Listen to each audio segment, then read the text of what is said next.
Hello team, welcome to another ATP Geopolitics video with myself, Jonathan MS Pearce. Ukraine War News Update, third part for the 23rd of November 2024. I'm going to start our geopolitics video in Europe, where we have seen a Swedish ship set to fix the undersea cables that have been severed. Two undersea cables, Danish naval vessels that have accompanied the Yipeng 3, the Chinese vessel with a Russian captain that's supposed to have been involved in severing those cables.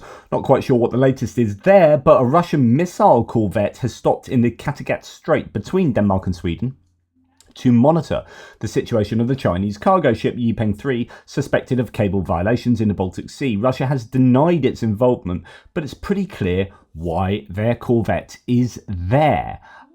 Just pretty, I think, incredible. Actually, someone says they seem not to have stopped. They've usually a very odd way of going through there. We often laugh our asses off when investigating. However, more neighbours seem to head in, this time the Swedes. I don't know quite what that means, but someone's keeping an eye on the vessels. It's incredible what you can do with open source intelligence these days, and being able to... I remember right at the beginning of the war, when I was just starting out doing this, and I did a video on the Moskva being sunk. I was like, I knew the Moskva was sunk something like 18 hours before it was properly reported by mainstream media. And this is the brilliance of open source intelligence. Of course, you're not beholden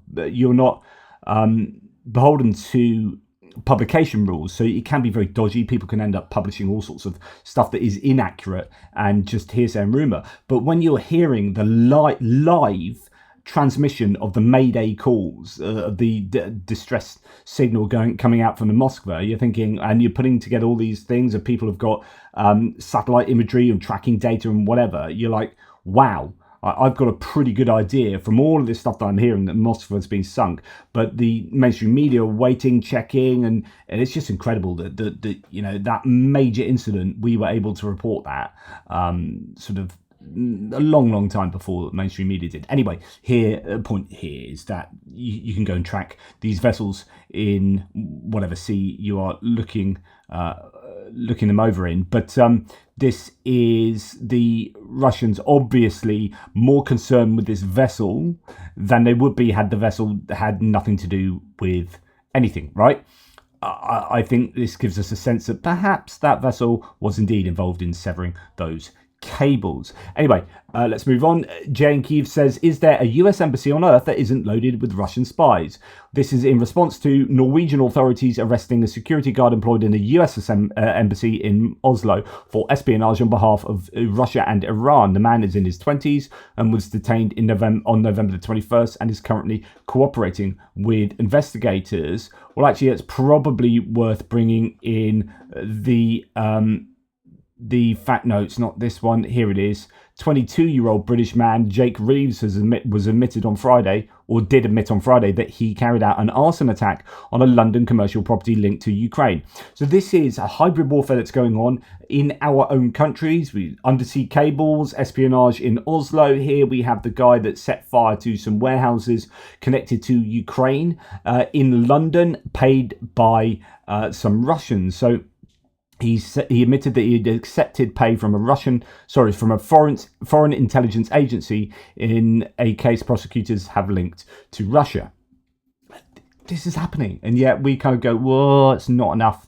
It's not enough to declare war, etc., etc. Now, a winning strategy here from Gabrielius Landsbergis, who was a former foreign minister. He's had to step down with the new government that's come in, of Lithuania, who's absolutely awesome. Does he say this in English?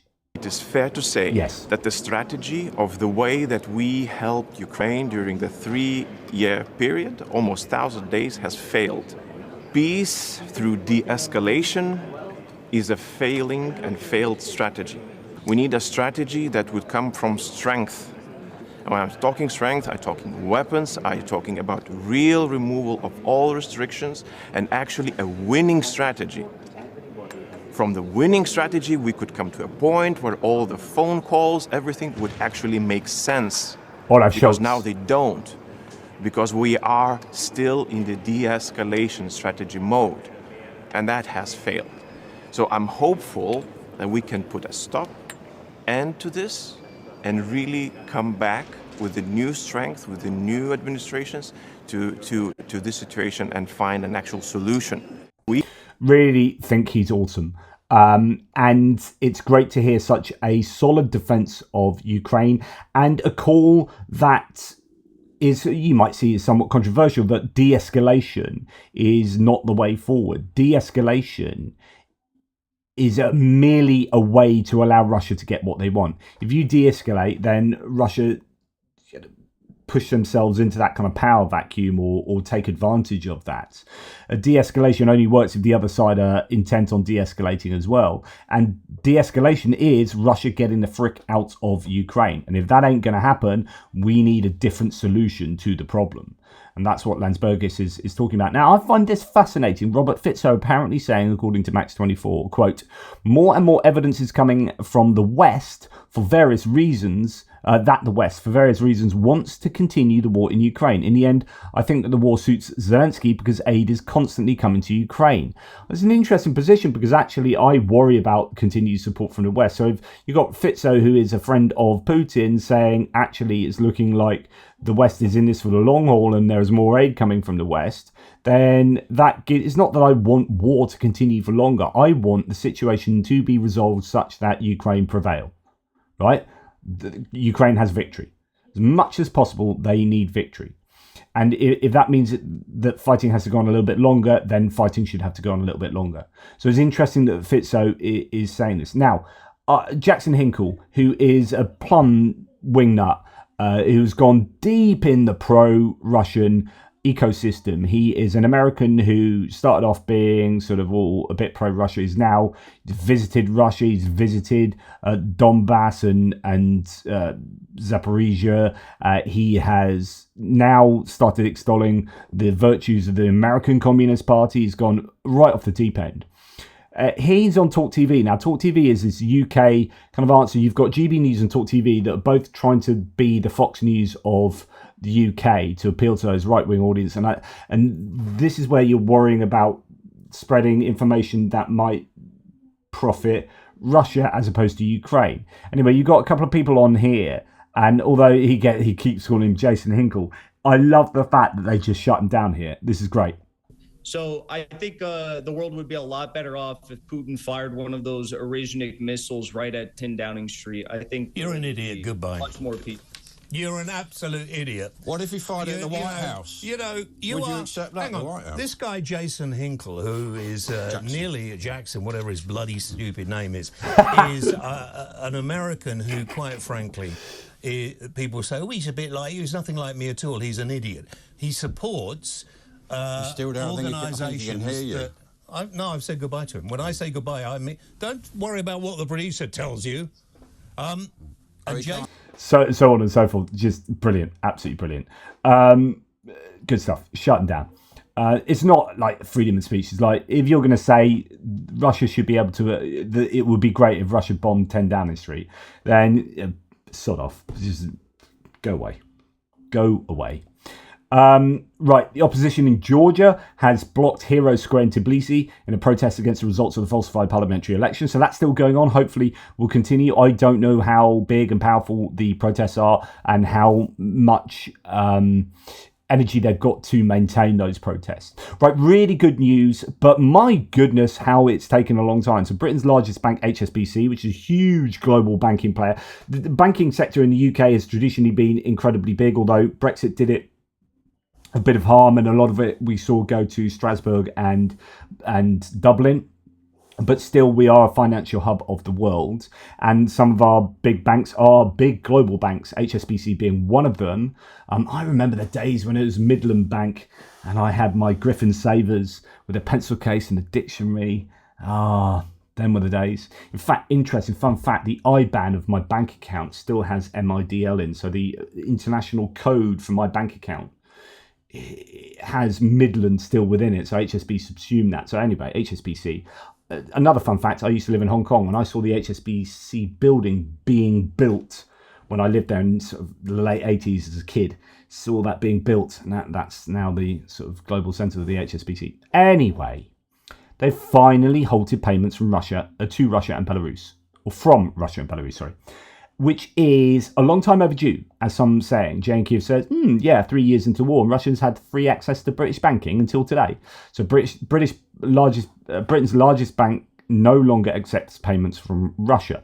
This is pretty serious stuff here. In fact, Hungary's OTP Bank has holds servicing of Russia's Gazprom Bank Union Pay cards. There's now been the the reality that Gazprom Bank is being sanctioned. That's, I think, Russia's third biggest bank.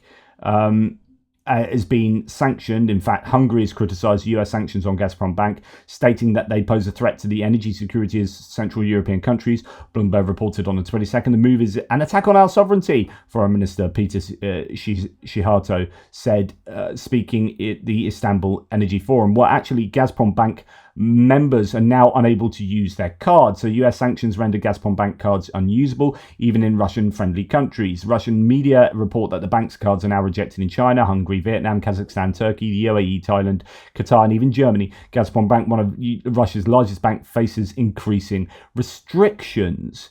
And then we are going to go to look at this then. Mumble, something about Russia's allegedly infinite economic industrial capacity, says Jakub Janowski. Meanwhile, Russia can easily weather this storm. In the Gorky district of Omsk region, due to the lack of funds, the local administration has reduced the buses that travel between villages to once every few days.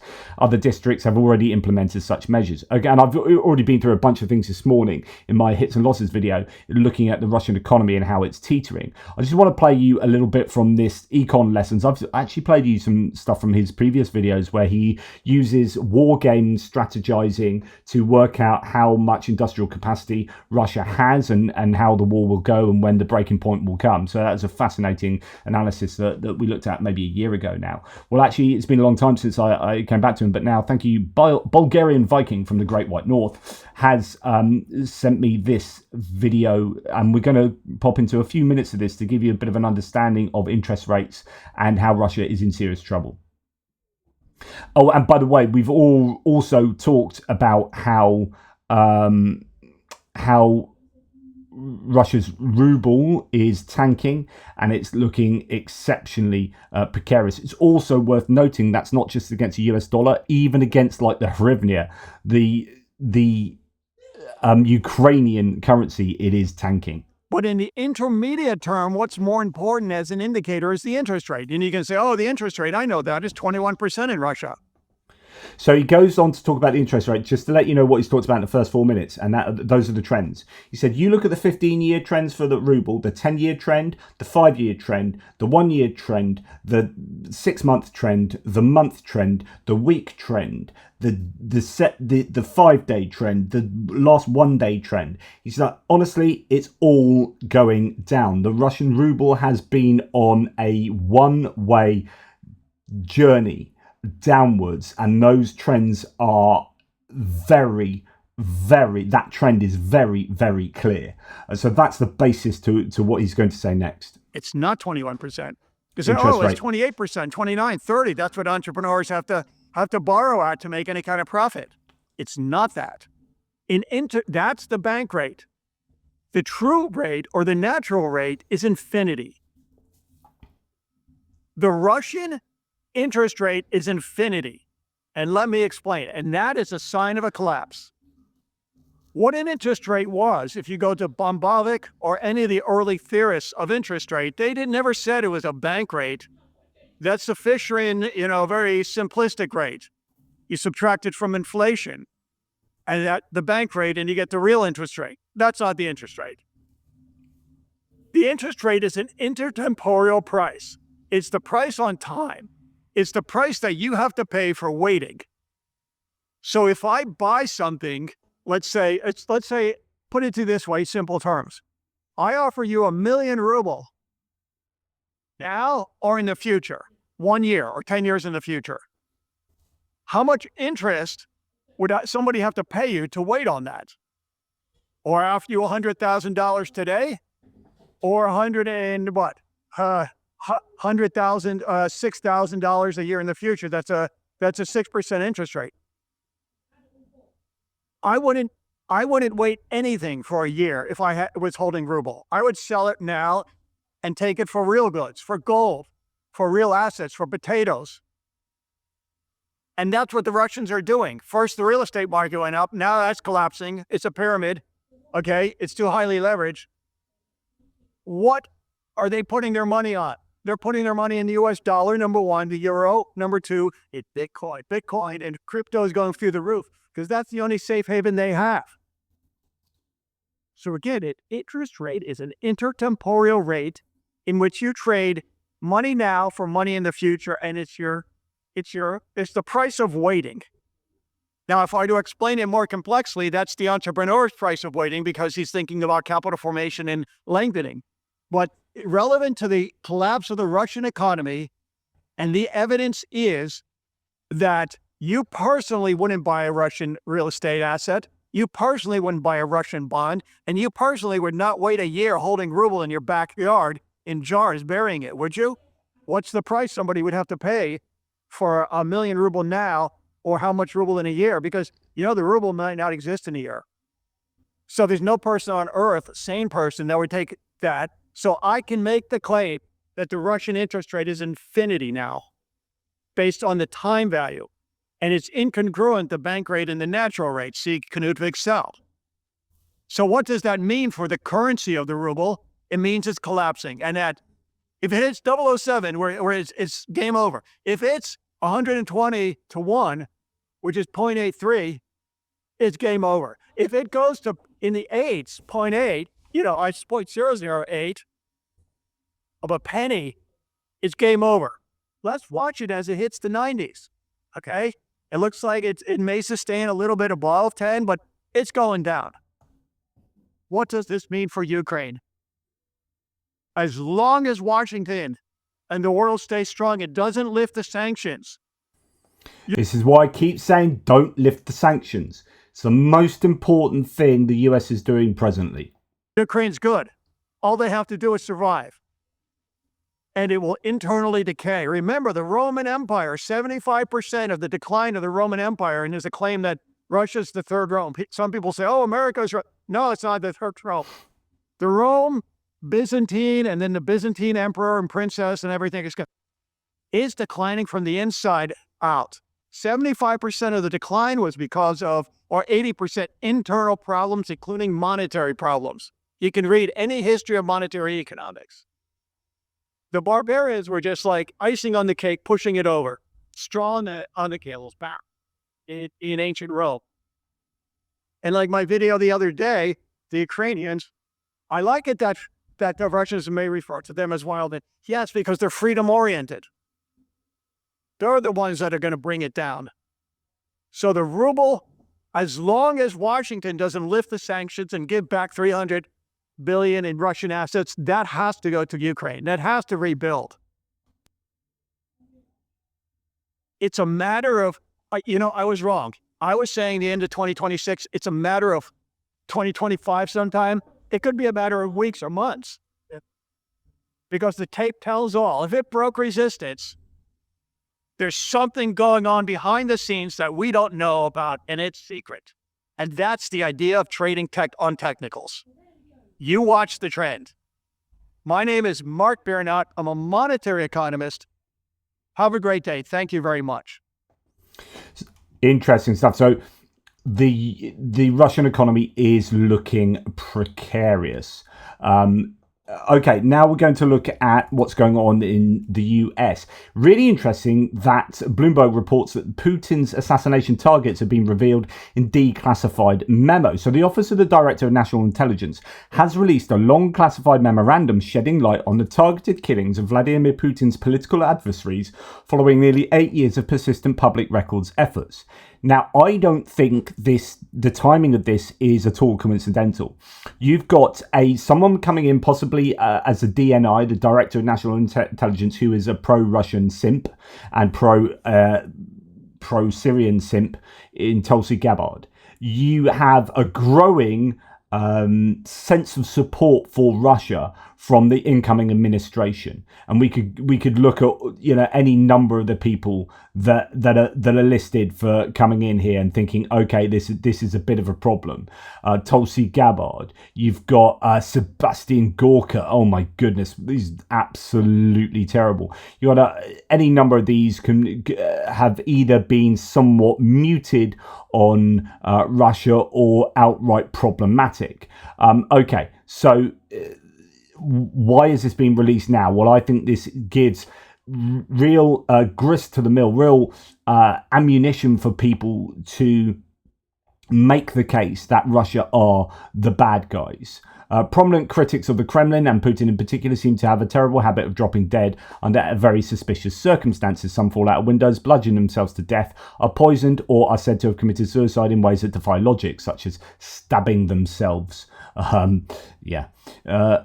Anonymous US intelligence officials have long said they suspected that some of the mysterious deaths over the years were part of a campaign by Putin to assassinate his enemies, but internal US government documents had contained such explicit assertions have never really surfaced until now. So this is the idea that, everyone suspected it was Russia, but you didn't say it in public because it would ruin Russian-American relations. Well, now it's a case that actually we need to explain that Russia are the bad guys because there's this growing sentiment of sympathy for Russia and for Putin within the cloisters of power in the White House, or certainly in the incoming administration. It's time that actually some of this information got out there, and that is incredibly important. So it really good to see this get out there. Let's go to probably no surprise to learn that Litvinenko, so he was killed in London, was poisoned with radioactive polonium-210 laced with a cup of green tea. That US intelligence officials assessed that, quote, Russia has the capability to assassinate individuals using chemical and biological agents and has a means to track dissidents and defectors. Quote, the development of chemical and biological agents with lower risk of attribution might tempt the Kremlin to consider assassinating individuals, the intelligence document said. It goes on to identify by name other high-profile individuals Putin probably ordered to be killed, and notes that he is being he is keen at picking off, quote, insubordinate separatists in Ukraine, such as the 2015 death of Alexander Bednov, who headed a militia unit called Batman. A spokesperson for the Russian Assembly in Washington, D.C. did not respond to a request for comment. Even though this intelligence document is a little dated, it still has a ton of relevance today. 2 weeks ago, 60 Minutes reported that there's evidence to strongly suggest that since the invasion of Ukraine in 2022, Putin has continued to assassinate his enemies. So this should give people very little doubt that Putin is the person you and I think he is. Interesting timing there. Now, NATO Secretary General Mark Rutte has been over with Donald Trump to discuss global security challenges. The meeting also included Trump's team, according to NATO's press office. That's really good news. Mark Rutte, as I mentioned yesterday, has good purchase with Trump, and I think is the right person to try and persuade him, but it's going to be an uphill struggle. It is not looking good, and I know you're going to accuse me of being partisan and whatnot, but if you just empirically look at the sort of people who are coming in the administration, it is really not looking good. I mean, Pete Hegseth as the defense secretary is not pro Ukraine. You've got Kristi Noem's Homeland Security, but not particularly. DNI, Director of National Intelligence, Tulsi Gabbard, incredibly problematic. Then you've got, my goodness, people like Mehmet Oz. It's all about TV personalities with a load of money. Treasury Secretary Scott Bessent, another billionaire coming in. So we really are moving to this period of oligarchy, where the picks are, Musk, the richest man in the world, is a voluntary position, as is Vivek Ramaswamy, billionaire Ramaswamy. That's interesting. They can be volunteers so that they don't have to go through the process of conflicts of interest. It's just a way of allowing dodginess to happen. Oh, you're not going to be contracted, you're just going to be volunteers on the side, because otherwise, if you were employed in the government, you would have to divest yourself of X, Y, and Z. So, because you don't want that to happen, we still want you, even though there's a massive conflict of interest, we don't have to admit there's a conflict of interest because you are merely volunteers. How convenient. So all these billionaire Secretary, Treasury Secretary, Education Secretary, Wrestling billionaire Linda McMahon, Commerce Secretary, Wall Street billionaire Howard Lutnick, Agriculture Secretary, billionaire Megadona Kelly Loeffler,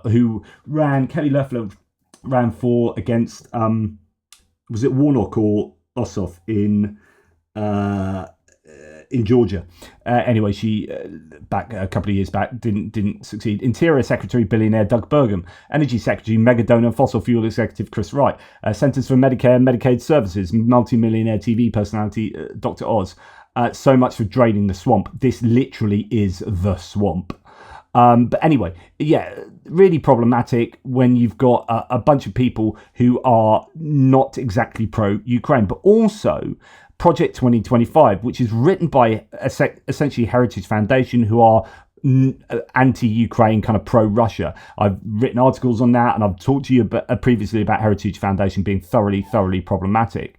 Now, actually, you've got a whole host of these people on here, and some of those who aren't on here who are in ambassadorial roles, who are absolute Project 2025 people. So here we've got the resurfacing video of Russell Vought. So Russell Vought is in charge of OMB, whereas that's up here. There you go. That's Russell Vought. He's one of the main authors of Project 2025. And before the election, he said, we are, here's the intro to this video.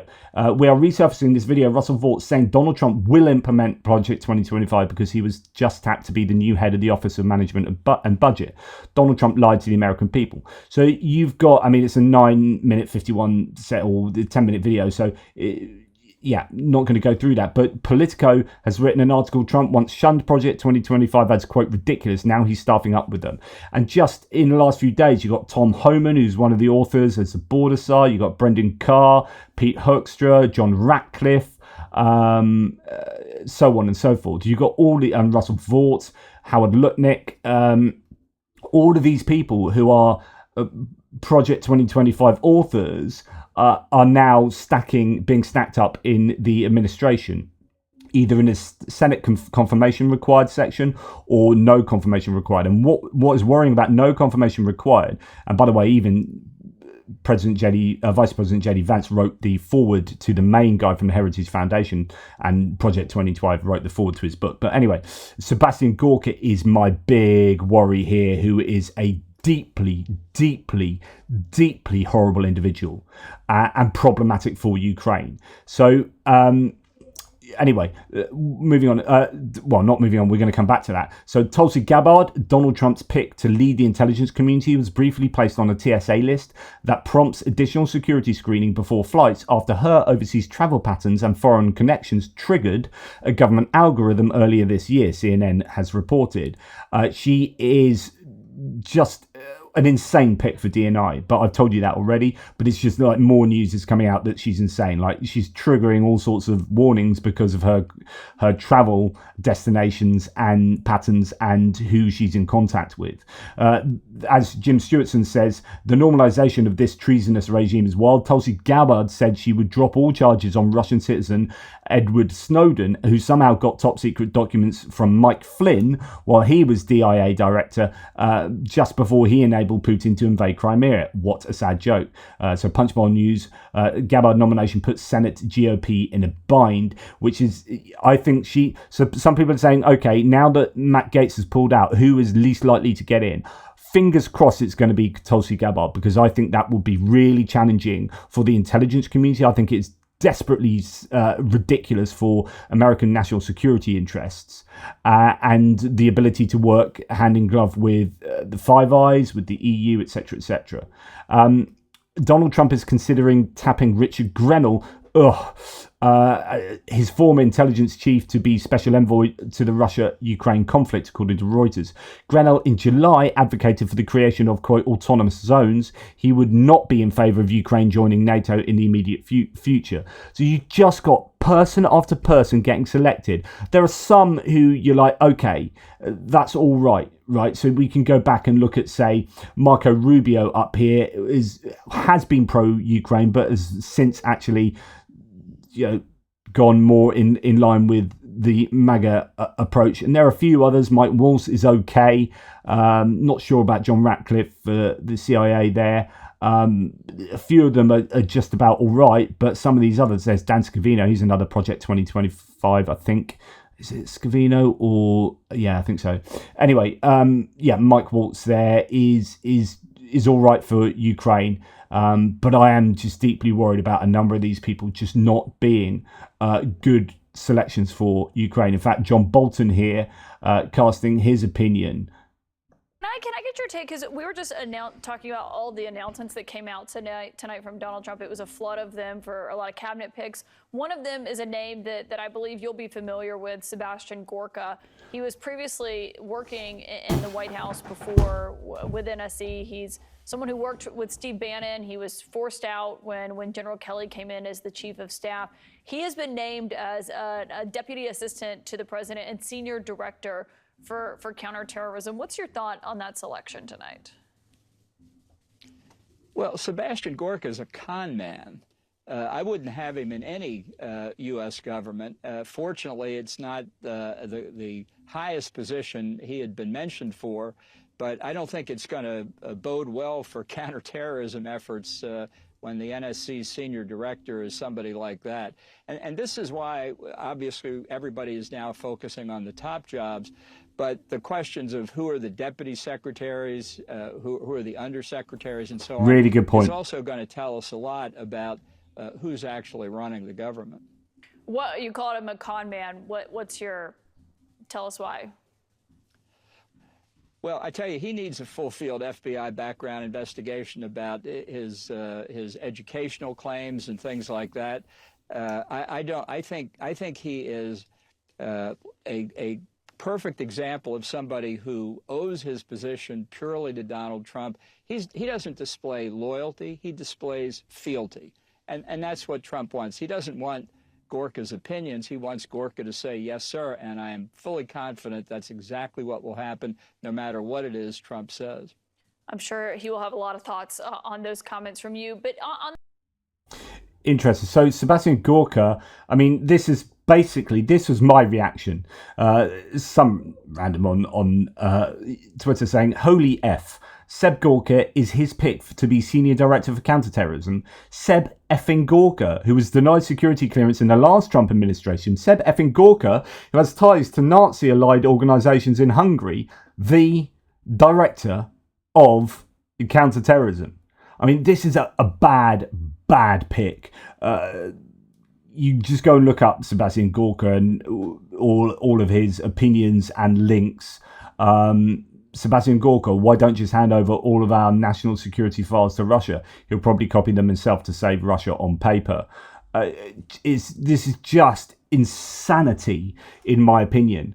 Now, it's interesting that there are some sensible people still around. So Lisa Murkowski, who is, I think, acting a bit more like an independent these days. So she was given a run for her money in the primary. And in fact, there was a Republican primary instead of her who was put forward. And then she won the eventual vote in Alaska through a write-in. So people wrote her name in and she won the vote that way. That's kind of how popular she is up there, because she's pretty balanced, Lisa Murkowski, and she's been against a lot of this move of MAGA inside the GOP for some time. But she has said just made a bold move declaring she won't support any of Trump's nominees unless they undergo full FBI vetting. This marks a significant development and could have major implications for the administration's agenda. That's really good news. There's a couple of other bits of good news. Republican Senator and Trump ally, though, rejects the idea of negotiating with Putin. Quote, as much as I would like to believe that we can negotiate with a tyrant, I suspect we may be deceiving ourselves, said Senator Mike Rounds. He's also said that he wished the US had sent more weapons to Kiev. So that's good news. Then we have Congressman McCaul here, who is representing the 10th District of Texas. So he's on, I think, intelligence committees, is he? But we're going to listen to what he says, because this is a sensible Republican. But I have to say, is the United States posture in the world stronger or weaker if we allow Mr. Putin to invade and take over all of Ukraine? I think it's weaker. We're projecting weakness, not strength. That would invite more aggression from Mr. Putin. Yeah. It also impacts Chairman Xi and his calculus looking at Taiwan in the Indo-Pacific. Moldova would certainly fall within a day, as would Georgia. And then all of Eastern Europe would be under the threat and the dark cloud of Russian aggression. So therefore, if past is prologue, if we could have stopped Hitler in 1939, my dad wouldn't have had to participate in that war. And I think the goals are similar in this case. And I think when you go to Ukraine, they say, we're fighting for you, so you don't have to fight this war. And I think there's a lot of truth to that. They are fighting this conflict for us, and it's our moral obligation and responsibility to stop aggression where it exists, to defend freedom and democracy against what is becoming now, between Russia, China, Iran, North Korea, a very formidable adversary alliance of the unholy alliance that I call. 100%, and he could have gone on, and maybe did, to talk about the strategic importance of the US playing a major role in supporting Ukraine. But absolutely right there from McCaul, and that should be the received position from the Republican Party, and yet weirdly it's not. And you look at these people that are being, placed in the incoming administration, you're thinking, oh my goodness, foreign diplomacy is, I don't know, it's all going out the window. I really, really, really worry. And then you have people like Elon Musk just being insane and very much autocratic. And Applebaum says it's pretty standard practice in places like Zimbabwe or Venezuela for the regime to send online mobs to harass enemies of the regime. And this is referencing the Wall Street Journal article, which I can't quite get archived at the moment, but it's talked about in this raw story piece here, where the article is called "Terror and Fear: Elon Musk Opens Government Workers to Harassment After IDing Them on Twitter." So Donald Trump hasn't been sworn into office yet, but his ally Elon Musk is already getting started working for a government agency that hasn't yet been created. The Wall Street Journal reported Friday that Department of Government Efficiency co-directors tweeting out the names and personal details of federal employees, leading to some of his more than 205 million followers to launch blistering critiques of ordinary workers. Ashley Thomas, a little-known director of climate diversity at the US International Development Financial Corps, was targeted by the billionaire who called her job fake. The tweet received 32 million views and spawned a flood of memes taking fun out of her and telling her that her job would be over soon, the report stated. Musk was put in charge of the soon-to-be created Department of Government Efficiency, or DOGE. Biotech company founder Vivek Ramaswamy will be its co-chair. It's tasked with finding massive cuts in government spending. Thus far, Ramaswamy hasn't targeted individuals. Instead, he's talked about the slashing of the federal workforce broadly, saying that he would fire people at random, suggesting it would be done based on social security number. In his estimation, he could slash 75% of the workforce by choosing people whose social security numbers started or ended with odd numbers. Using Twitter as a tool to attack people is nothing new, though, the report said. Quote, after taking over Twitter in 2022, Musk targeted Yoel Roth, the platform's former head of trust and safety, who had recently left. Musk tweeted incorrectly that it looked like Roth had argued in favour of children being able to access adult internet services. The Journal recalled some of the platform's users interpreted it as Musk calling Roth a paedophile, and they posted calls for Roth's death. Roth moved out of his house temporarily because of threats. These tactics are aimed at sowing terror and fear at federal employees, said Everett Kelly, president of the American Federation of Government Employees. It represents around 800,000 members of the 2.3 million federal employees. It's intended to make them fearful that they will become afraid to speak up, said Kelly. We are a comparative steal, and we want to help clean it up too, said Kelly, a former army sergeant. The people I represent have been called names like deep state, but they're working people just like you and I. And that's the point, is that what this looks like being is just an attack on working people that are going out, doing a job, earning money for their families, and now they're going to be like called out in public or just randomly struck off the register, and they'll lose their jobs. Then you've got massive unemployment. It just beggars belief that this kind of approach is happening, and this is what happens when you put I think ill-advisedly put people like this in positions of power goes to their head, and it's just disgusting. This is just a billionaire dude wielding power, or a pair of them wielding power problematically. And remember, both of these two are disdainful of Ukraine. continued support for Ukraine. So not only are they billionaires in position of obscene power in the middle of the Trump administration, but they are spreading their influence, and they will be influencing people on Ukraine 100%. 100%, and you can add David Saxon and Peter Thiel in on the tech bro influence there with their disdain for Ukraine. It's a really worrying time from a domestic American political point of view, from an international diplomacy point of view concerning America, and it's a very, very scary time for Ukraine in light of what the US may well end up doing, given the suite of really, I think, problematic nominees here for the upcoming Trump administration. And this isn't even half of it when you talk about all the other people, such as and ambassadors for this and ambassadors for that, etc., etc. Anyway, let me know what you think. I will keep talking about this because I think it is that important, and it certainly does have very significant impact on the war in Ukraine and the prognosis for Ukraine going forward. Anyway, thank you so much for your support. Take care, guys, and I'll speak to you soon.